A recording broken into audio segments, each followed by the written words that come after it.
Today, let's talk about getting a horse back into fitness, or maybe your horse has never been fit and you're just starting to think about conditioning them. So, how do we go about this? How do we make the conditioning progressive? How do we build fitness in a way to make sure the horse is absorbing the training stimulus and making adaptations as opposed to just accumulating miles and getting fatigued? Let's walk through this. First of all, a horse is, we can measure when they begin to lose fitness. Let's say you have a horse that was super fit all riding season. Maybe you came into a downtime around the winter, gave it some time off. At what point do they start losing fitness? We can start to measure losses in some of the markers around 4 weeks in a cessation of exercise. So things like changes in plasma volume, changes in mitochondrial density, changes in the capillaries, in addition to just diminished muscle activity. So a little bit slower response in the sensory, the motor system, as well as some of the exercise enzymes that are needed for good muscle activity, those sort of going offline, so to speak. It's not like they go over a precipitous cliff at 4 weeks. We just start to notice a decline, one that is measurable. So this is when a horse is out of work, meaning how we define this is exercising more infrequently than 3 days a week of at least 30 minutes per day. So let's say you're doing less than that for a consecutive time, 4 weeks, then the horse starts to detrain, even if it was super fit when it had time off.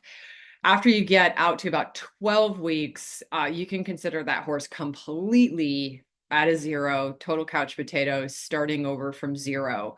And you would need a one-to-one buildup, meaning for every week the horse had off or a greatly diminished exercise schedule, you need 1 week of rebuilding. So a little bit, horses lose fitness less rapidly than humans, but there is a parallel. For any of you that have taken time off from a fitness program, you realize you hold that fitness for a little bit of time, but then, oopsie, it kind of starts to go away. So that's our background. We're going to assume if it's springtime, y'all are starting to design a fitness program, get the horse moving. We're kind of in this column, right?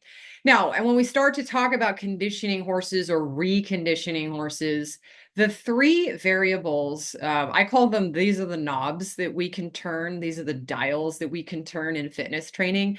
We have frequency of exercise, duration of exercise, and intensity of exercise. These are the three things we play with when we are working on fitness. When a horse is completely out of shape, we only talk about frequency. And the goal here is just to develop a real pattern of exercise throughout a week as frequently as we can get them out. Now, these are not hero sessions. These are meant to be short, frequent sessions. Like if you can get your horse out twice a day for a 10 or 15-minute little groundwork session or hand walk, that counts. You end up doing that 5, 6, 7, 10 times a week, you start to build that frequency groove. Then we can move on to the next step in our fitness journey, which would be increasing the duration of your sessions. But the first knob that we turn in fitness training is just frequency of stimulus. That is necessary for developing frequent activity in the neurosensory system that I mentioned earlier, as well as the more frequently we can get muscles activated and firing, the more we start to, I always use the term like wake them up, but essentially the more we're recruiting their muscle fibers and developing a pattern of that, then that allows us to, over time, give them the stimulus to add strength. But first, we need to just develop in the body the frequency of movement. So typically, most people will spend about 4 weeks just developing good frequency patterns. And again, these are not long sessions. So your longest session during this period is maybe going to be about 30 minutes. Mostly it's walk based, it's slow jog trotting, it is low aerobic. These are frequent but low aerobic sessions.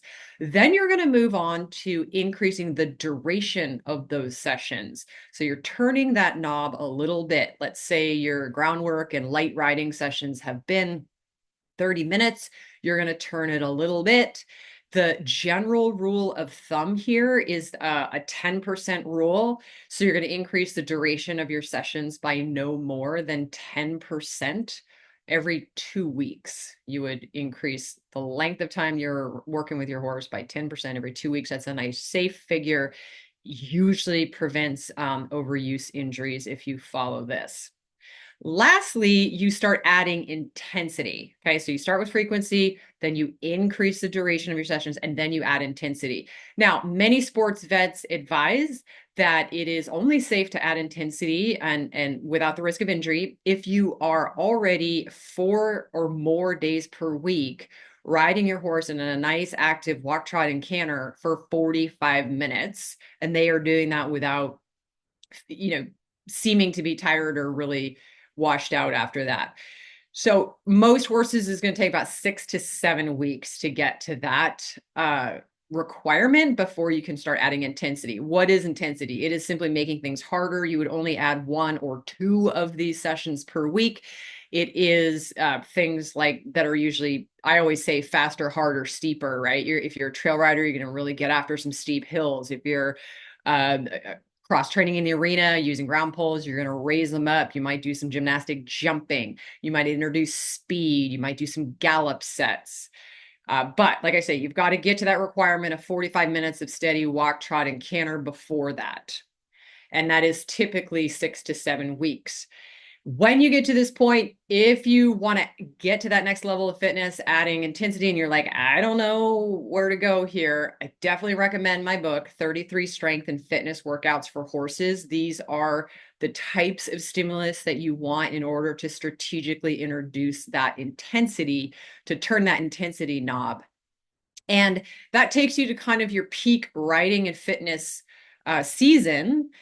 And then from there, depending on how your year flows, you may taper off. The horse may go through a period of downtime, and then you would just follow the roadmap that we've covered in this video again. And that's how it goes. You've got your 3 knobs, and that's what we do every time we restart. Take care. Catch you in a future video. If you like the videos, hit that like button down below, subscribe to the channel, share it with your friends.